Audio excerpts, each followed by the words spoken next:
ఏ ఎన్నికన్నా కూడా ఏ పార్టీ అన్నా కూడా చాలా సీరియస్ గా తీసుకుంటది.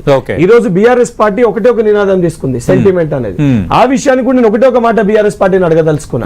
నిజంగా మాగంటి గోపీనాథ్ గారు చనిపోయినాక ప్రధాన ప్రతిపక్ష నాయకుడు కేసీఆర్ గారు ఆఖరి నిమిషం వారి సంతాపం తెలియజేయాల్సిన దానికి అసెంబ్లీ సమావేశాన్ని నిర్వహిస్తే కేసీఆర్ గారు అసెంబ్లీ సమావేశానికే రాలేదు, అసెంబ్లీ సమావేశంలో మాట్లాడడానికి రాలేదు.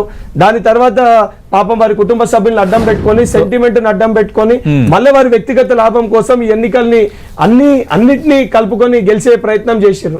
ప్రజలు 2 ఏళ్ల మా పరిపాలనని దృష్టిలో పెట్టుకొని రిఫరెండం గా ఈ ఎన్నికల్లో మాకు తీర్పిచ్చారు. మళ్ళీ చెప్తున్నా 100% కాంగ్రెస్ పార్టీ అభ్యర్థి నవీన్ యాదవ్ గారు 5,000 పైన, అంటే మీరు అన్నట్టు నెక్ టు నెక్ ఉన్న 5,000 to 15,000 ఓట్స్ మధ్యలో నవీన్ యాదవ్ గారు ఎన్నికల్లో కాంగ్రెస్ పార్టీ అభ్యర్థి 100% గెలుస్తాడు.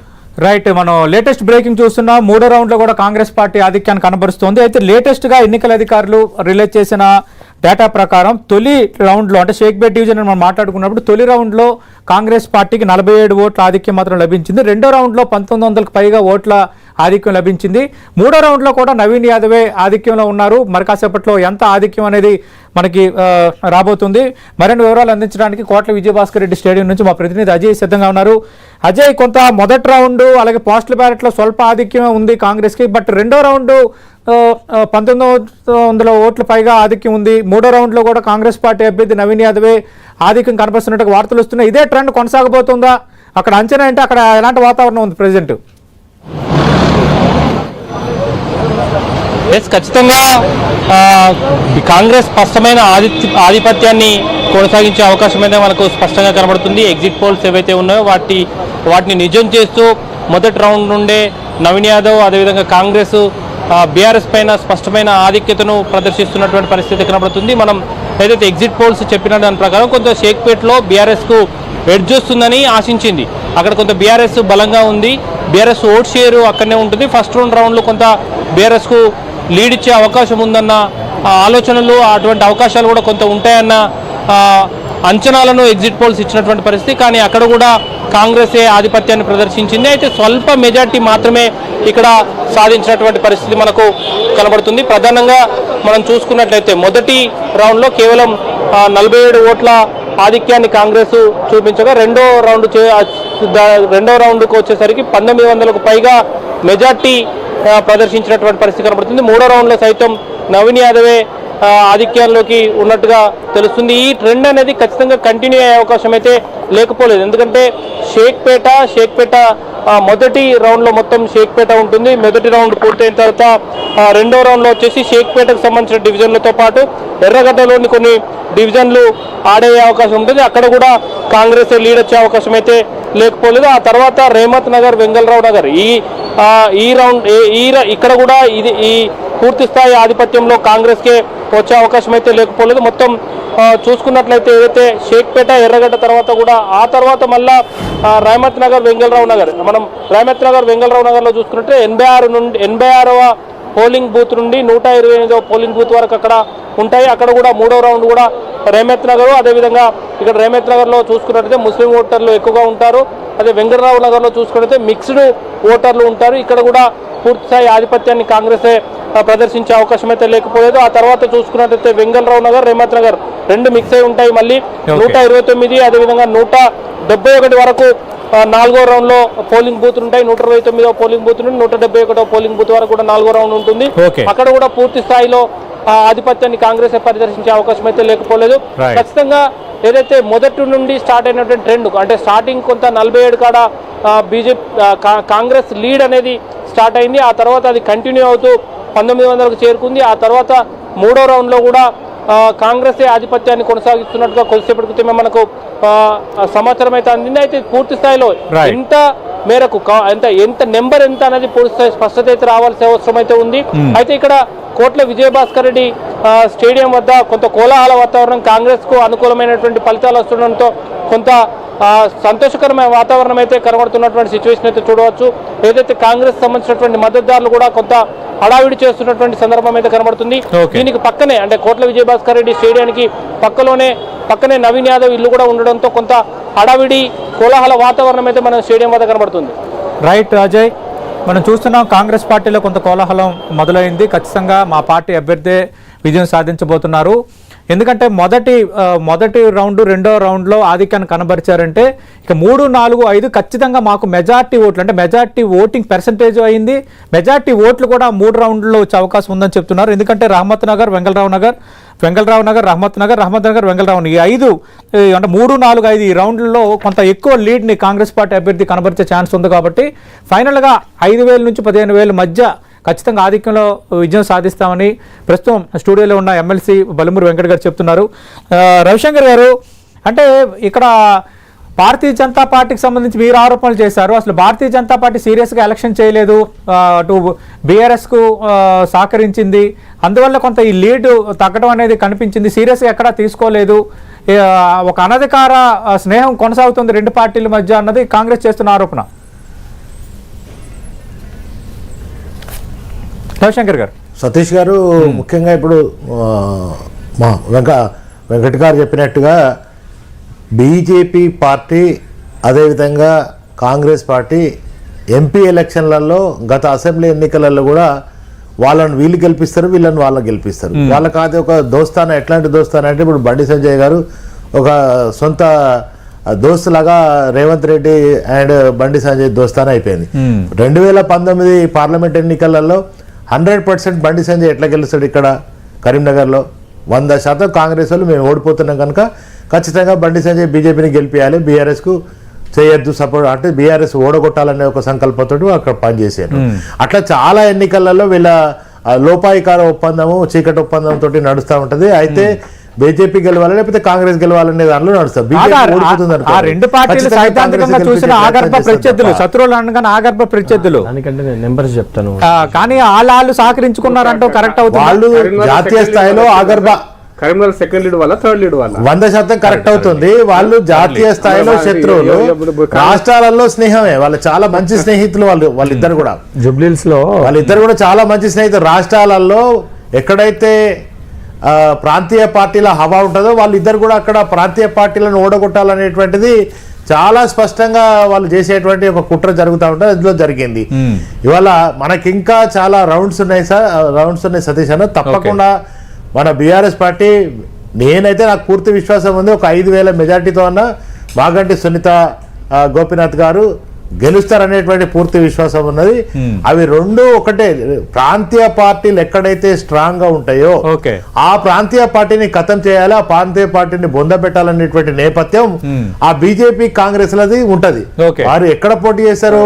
జాతీయ స్థాయిలో పార్లమెంట్ ఎన్నికలలో వాళ్ళకు వాళ్ళు పోటీ చేసుకుంటారు. వాళ్ళకు వాళ్ళు నువ్వు గెలవాలా లేకపోతే నేను గెలవాలా, ప్రాంతీయ పార్టీలు మాత్రం గెలవనియద్దు అనేటువంటిది వాళ్ళొకటి చాలా గట్టి స్ట్రాంగ్ ఒప్పందం, గట్టి స్నేహం. మీరు ఎక్కడైనా చూడండి, మొన్న వచ్చినప్పుడు బండి సంజయ్ గారు కూడా ప్రచారం చేసినప్పుడు కూడా ఏం చేసారు, ఆ 2-3 డివిజన్లలో ఎట్లాంటి ప్రచారం జరిగిందో మనం చూసినాం.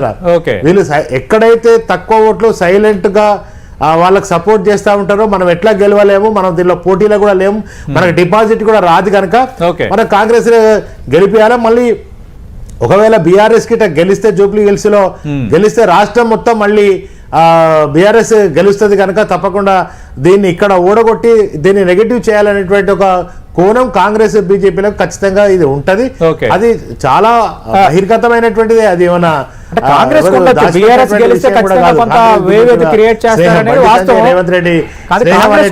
భారతీయ జనతా పార్టీకి ఎందుకు ఉంటుంది? ప్రకాష్ రెడ్డి గారు, రవిశంకర్ గారు తీవ్ర ఆరోపణలు చేశారు. నేను తీవ్ర ఆరోపణలు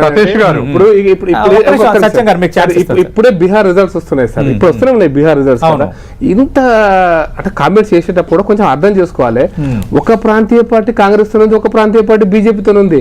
అంటే మొత్తం 4 ప్రాంతీయ పార్టీలు మహాగఠబంధన్ ఉంటే 3 ప్రాంతీయ పార్టీలు, 3 ప్రాంతీయ పార్టీలు బీజేపీతో ఉన్నాయి.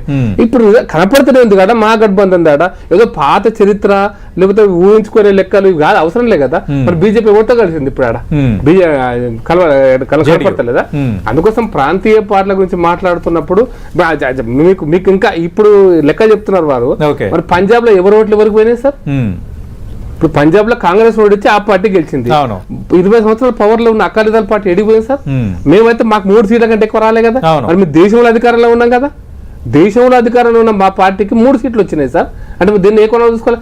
దేశంలో అధికార పార్టీకి మాకు 1 సీట్ వచ్చింది బీఆర్ఎస్ గెలిచినప్పుడు. అంటే అప్పుడు మేము దాన్ని ఏమనాలి? అచ్చా మీకు ఇంతెందుకు, నేను ఇంతకుముందు ఎగ్జాంపుల్ చెప్పిన, మరి బీఆర్ఎస్ పార్టీ రేవంత్ రెడ్డికి ఓట్లు వేసిందా 2019లా? మరి మీరు గెలిపించారు రేవంత్ రెడ్డిని అంటున్నా. నేను మల్కాజ్గిరిలో ఒక్క సీటు కూడా కాంగ్రెస్ గెలవలే. మీరు బీఆర్ఎస్ సహకరించారని వెంకట గారు అంటున్నారు. మీరు సీరియస్ గా ఎలక్షన్ తీసుకోలేదు. బీఆర్ఎస్ మాట్లాడే మాటలు ఎంతసేపు కూడా తప్పుడు ఆరోపణలు, తప్పుడు ఆరోపణలు. బీఆర్ఎస్ పార్టీ ఇదే చేస్తుంది, బీజేపీ కాంగ్రెస్ అని. ప్రజలు ఎవ్వరు నమ్మరు, కనపడుతుంది, ప్రజలకు అర్థమైతే కదా. సచిన్ గారు మాట్లాడండి సార్.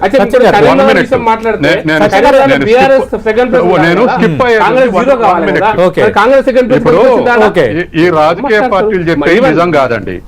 ఒక పార్టీ ఇంకో పార్టీని తీసేస్తది లేకపోతే జత చేస్తది అన్నటువంటిది. ఎందుకంటే సహజంగానే జాతీయ పార్టీలకు ఉన్నటువంటి నెట్వర్క్, దాని ఆర్గనైజేషన్ స్కిల్స్ ప్రాంతీయ పార్టీలకు ఉండవు. పొత్తు పెట్టుకుని అపోజిట్ గా పోరాడి నిలబడే పార్టీలు ఉన్నాయి, కానీ పొత్తు పెట్టుకున్నటువంటి పార్టీలు ఎరోజన్ అవుతున్నాయి. ఉదాహరణకు అస్సాంలో బీజేపీ పొత్తు పెట్టుకుంది, ఏజీపీ ఎరోజన్ అయింది.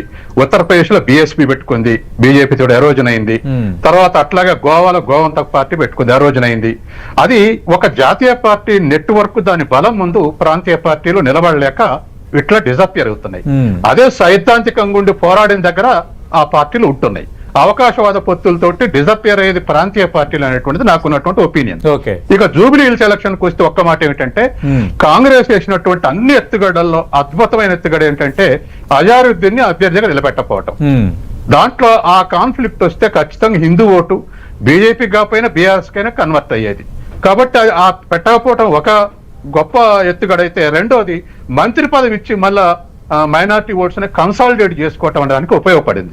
కాబట్టి ఇప్పుడు వచ్చేటువంటి మార్జిన్ కాంగ్రెస్ చేసినటువంటి ఈ ఎత్తుగడతోటి ఇవాళ నెట్ ఫైట్ అయ్యేటువంటి అవకాశం ఉంది. బీఆర్ఎస్ కావాలని, బీజేపీ కావాలని బీఆర్ఎస్ చేయాల్సిన పని లేదు. ప్రజలే ఆల్టర్నేటివ్ గా కాంగ్రెస్ ను ఓడించే శక్తి బీఆర్ఎస్ కి ఉందని భావిస్తే బీజేపీకి అయ్యరు. అది విధానాల పరం కాదు, ఓడించాలనేటువంటిది. కాబట్టి వాళ్ళు ఉంటుంటే ఈ జూబ్లీస్ ఎలక్షన్స్ లో మనం అనుకున్న కాంపోజిషనే ఎగ్జిట్ పోల్స్ కూడా 1 to 5% డిఫరెన్స్ ఉండొచ్చు. ఆ డిఫరెన్స్ అనేది బీజేపీ యొక్క ఓటింగ్ శాతం మీద ఆధారపడి ఉంటుందని మొదటి నుంచి ఏమైతే ఎక్స్పెక్ట్ చేస్తున్నాం అదే ఇప్పుడు లెక్కింపులు కూడా జరుగుతుంది. బీఆర్ఎస్ ఎగ్జాంపుల్ చెప్తారు. మొన్న అసెంబ్లీ ఎలక్షన్స్ లో మాకు గద్వాల 7,000 ఓట్లు వచ్చినాయి సార్, పార్లమెంట్ లో 60,000 ఓట్లు వచ్చినాయి సార్. అలంపూర్ మాకు అసెంబ్లీ ఎలక్షన్స్ 3,000-4,000 ఓట్లు వచ్చినాయి సార్. పార్లమెంట్ ఎలక్షన్ మాకు 60,000 ఓట్లు వచ్చినాయి సార్. కాంట్రాస్ట్ దిస్ అందుకోసం ఎందుకు చెప్తున్నారంటే, మరి ఎవరు మాకు ఓటేశారు? కాంగ్రెస్ ఓటా. సెకండ్ ప్లేస్ కాంగ్రెస్ ఉంది, ఆడ బీఆర్ఎస్ ఉన్నా అయింది. మరి ఎవరు ఓట్లు పడ్డట్టు? మరి మనం బీఆర్ఎస్ ఓటు పడ్డట. అందుకోసం అపరిపక్వంగా ఆర్గ్యుమెంట్ చేయొద్దు సార్. మనం మా పార్టీ అసలు దేశంలో ఇప్పటిదాకా 1951 నుంచి ఈ రోజు వరకు పొత్తు పెట్టుకున్నటువంటి పార్టీ ఏదన్నా మా పార్టీ ఉంది అంటే అది కాంగ్రెస్ పార్టీయే. బీఆర్ఎస్ కాంగ్రెస్ పొత్తు పెట్టుకుంది కానీ బీజేపీ పొత్తు పెట్టుకుందా? ఏ రాష్ట్రంలో పొత్తు పెట్టుకుందా? ఏ ఒక్క రాష్ట్రం, ఏ ఒక్క ఎలక్షన్స్, ఏ ఒక్క చరిత్ర. కాబట్టి అపరిపక్వంగా మీరు ఓట్ల కోసం ఎంత స్థాయి మాటలో చూసే ప్రజలు మిమ్మల్ని నవ్వుకుంటారు తప్ప దాని గురించి. వెంకట గారు, అంటే ముందు నుంచి అంటే జూబ్లీ హిల్స్ ఎలక్షన్ జరుగుతుంది, నోటిఫికేషన్ వచ్చినప్పటి నుంచి కూడా కొంత బీజేపీ అంత చర్చలో లేదు. ఎందుకంటే కాంగ్రెస్ తిరిగి నిలబెట్టుకుంటుందా, బీఆర్ఎస్ తిరిగి నిలబెట్టుకుంటుందా, లేదంటే కాంగ్రెస్ చేజిక్కించుకుంటుందా అనేది హోరాహోరీగా మీరు అలాగే పొట్లాడారు. కానీ భారతీయ జనతా పార్టీ సైలెంట్ అయిపోవడం ఎట్లా జరిగింది? ఒక విషయం సతీష్ గారు, ఒక విషయం, ఈ విషయం మీరో నేనో మాట్లాడితే ప్రజలు నమ్మరేమో. కానీ బీఆర్ఎస్ పార్టీ, బీజేపీ పార్టీ పొత్తుకి ప్రయత్నించింది. కలుసుకోరు అనేది స్వయాన బీఆర్ఎస్ పార్టీలు ఉన్న వారి చెల్లె కల్వకుంట్ల కవిత గారు, బీజేపీ పార్టీ ఎంపీగా ఉన్న పక్క రాష్ట్రంలో ఎంపీగా ఉన్న సీఎం రమేష్ గారు అన్నప్పుడైతే ప్రజలు నమ్మాల్సి వస్తుంది. ఇప్పుడు చర్చ ఎక్కడ వస్తుంది? సొంత పార్టీ వాళ్ళే మాట్లాడినప్పుడు చర్చలు ఏమవుతాయి? ఇంకోటి, ఈ జూబ్లీ హిల్స్ పరిధిలో ఎంపీ ఎలక్షన్ సమయంలో కిషన్ రెడ్డి గారికి 65,000 ఓట్లు పడ్డాయి. ఎమ్మెల్యే ఎలక్షన్స్ టైంలో వాళ్ళకి 14% ఓట్లు ఉండే.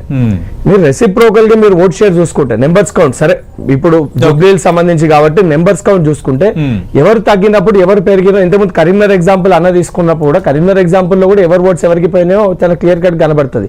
మీరు అన్నట్టు మహబూబ్ నగర్ దాంట్లో కూడా బీఆర్ఎస్ ఓట్లు ఎటు షిఫ్ట్ అయినాయో మనకు కనబడుతుంది. ఎంపీ ఎలక్షన్స్ టైంలో చాలా క్లియర్ కనబడ్డది. అండ్ ఎక్కడైతే ఎమ్మెల్సీ ఎలక్షన్స్ దాంట్లో బీఆర్ఎస్ అభ్యర్థిని పెట్టకపోతే ఎవరికి లాభం చేకూర్చుదో అది కూడా కనబడ్డది. కంటోన్మెంట్ లో ఇద్దరు హోరాహోరీన పోటీ పడితే రిజల్ట్ ఎట్లుందో కూడా మనకు కనబడ్డది. ఇవన్నీ అవుట్కమ్స్ అనేది క్లియర్ కనబడుతున్నాయి. ఇప్పుడు మేము కాదు, స్వయాన Bharatiya Janata party MP CM Ramesh గారు చెప్పారు, వీళ్ళిద్దరూ ఒకటే ప్రయత్నం చేశారు, నా దగ్గరకు వచ్చారని వారే స్వయంగా అంగీకరించారు. దానిపైన నిజంగా వారు తప్పు మాట్లాడితే వారిపైన చర్యలు తీసుకోవాలి, మరి తీసుకోలేదే.